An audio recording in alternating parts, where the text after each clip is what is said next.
So this video is about how to create a variable that we're going to store data in. So in this instance, I have made these bolts. In the previous video, I made these bolts that I have in my environment, and they disappear when I run over them. Usually when you have some kind of collect game like Pac-Man or whatever, you have items that you do, and you can like see how many of them you've collected, or do some kind of data storage where you're like either you get points per things you collect, or you just get like one for the number of items you've collected. So we're going to do just a number of items we've collected. So we have these. So what we need to do is open up, create a variable. And a variable is just a section of memory that we store the number in. And we're going to do that on the third person character. Since I'm doing a third person game, that's what it's going to be under. If you're doing a first person game or something else, then that's where you'd want to look. So we're going to click on the content drawer. We're going to go down to third person and blueprints, and you'll see I have this BP third person character blueprint class. So this is from the template, right?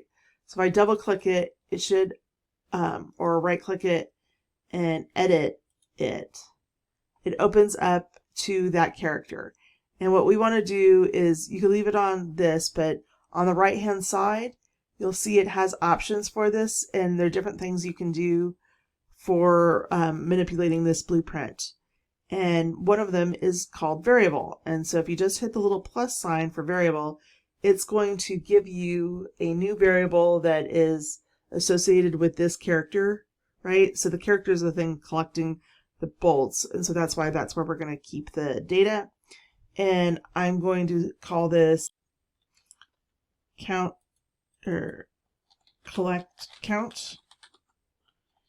And so that's just the name I gave it. The system doesn't care the name. I suggest you do something that you could easily find again when you're going to be searching for this in different places. And what you're going to do is, you'll see that to the right of it, there is a drop-down menu, and this is telling you the data type. So with how the system works is it will store different things as different types of data. And a Boolean is a true false, byte is just the number of bits, and what we want is an integer. Like, we're not going to have like a float, which is like 1.5, right? You can't really have a half of a bolt. It's either a whole bolt or not bolts. So we're going to use integer, which is just whole numbers, and it can be negative, but so we're going to hit that, and so it just changes the number we have. And we're going to compile and save our thing. Just, it's always a good idea, but what also happens is then now under details, our collect count should default to 0, and that's a good thing. We want it, like right when we haven't started, we want it to have a 0 that we've collected.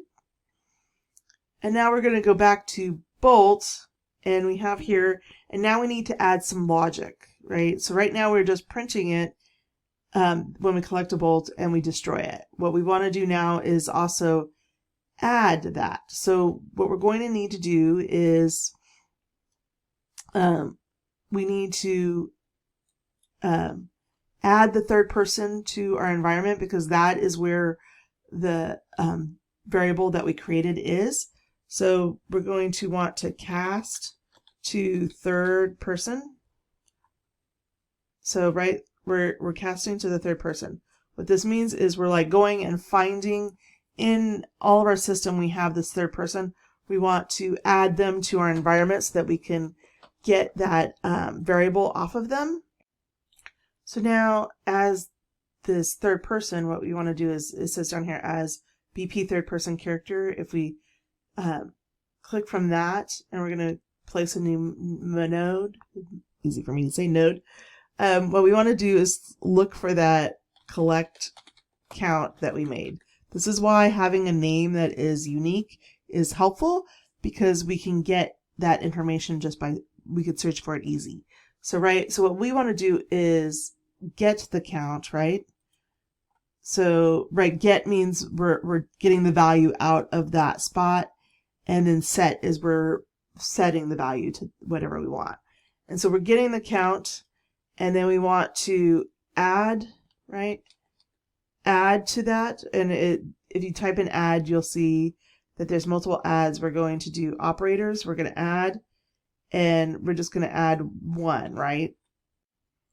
Now what we want to do is go from the third person, and it's going to do an action, right? We want to set the collect count, right? Here we got the collect count. Now we're going to set the collect count. And so you can see we're coming out of the third person, and we're going to set the collect count, and we want to change that to, right, the value that is in here, right? We've taken the collect one and we've added 1, and we put it in here. And what we can do then is we can print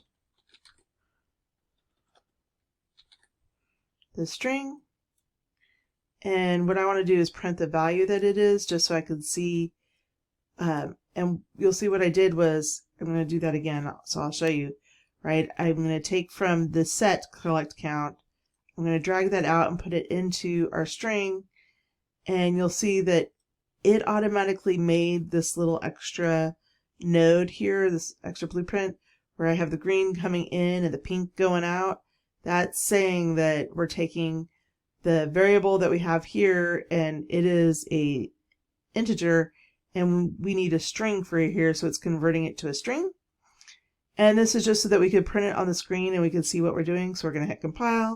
So you notice I got an error, and that's because what I need is, right, and it's kind of nice, it tells you kind of what your problem is that my third person, it needs to connect. So what I need to do is have my third person connect to my set variable count. You can have multiple outputs from the same thing going into different directions.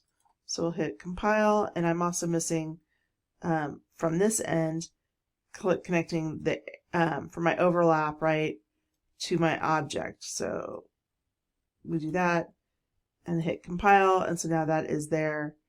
We're going to save everything, and now we're going to go into third person. So what should be happening, right, is that we're printing a string just saying that we collided. We probably don't need this anymore because we know it happens, and it destroys the actor. Then it goes and takes the character and adds 1 to it, and does the updates it by adds 1, and then updates the thing, and then it outputs that to the screen. So let's see if that works. So we'll have play. We'll go through here, and we're going to go and hit 1, and we did it. And so now you can see we have a 1 and a collision, and now a 2 collision, 3, 4, 5, and 6 collisions. So it collected all of the items that we had on our screen.